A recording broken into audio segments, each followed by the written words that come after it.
Good morning, everyone. Welcome back to Driving Gloves. I have another pair of gloves that I'm featuring today.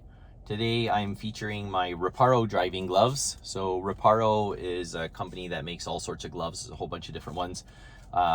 So these gloves here, I don't think there's any particular model name, but these are sort of my two-tone sort of sporty leather driving gloves.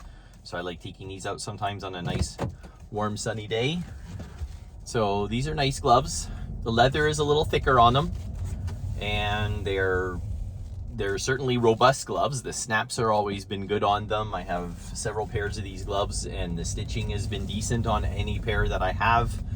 The good grippy black leather palms with the sort of the brown back kind of gives me a nice little bit of a sporty two-tone kind of look to them. I kind of like them for that. They're kind of nice. They look good on the steering wheel. They're good, comfortable gloves. They got great grip with the leather wrap steering wheel that I always use. And yeah, these gloves were a good price. I think, I'm trying to remember what the prices were back then. I think it was like $60 or so for a pair. I'm not sure what they are now. Unfortunately, I confess I didn't look at the website lately to see what their prices are now. But back then they were about 60 or 70 bucks a pair. I've had a lot of these gloves for a few years, probably 4 or 5 years at least for some of these gloves, and they've always served me very well. What I do find with these gloves though is they are a little snug compared for size. So if you like gloves that are snug, go ahead, buy them true to size. If you want gloves a little more loose, maybe buy a size bigger. But if you want gloves that are sort of snug but not too tight, then what I would recommend is buy the gloves that are your size, and buy them when it's hot out. Like this time of year right now, it's July, it's hot, it's humid. This is the perfect time to buy a pair of gloves like these and wear them and drive with them without the air conditioning on, and just sweat in them and really work that leather in really good. If you do that a few times, the gloves will mold and will shape to your hand.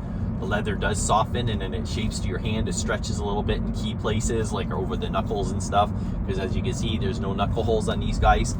But other than that, once you get the gloves broken in, they're really actually quite comfortable gloves, and I give them a thumbs up. They're for the value and the amount that you spend. If you're just like the Pratt & Harts, you get pretty good value for your buck, and you don't spend a ton of money buying a pair of gloves that are going to last you for a long time if you just take good care of them and wear them properly and look after them. So I hope you found this review helpful, and I introduced you to a different brand of gloves.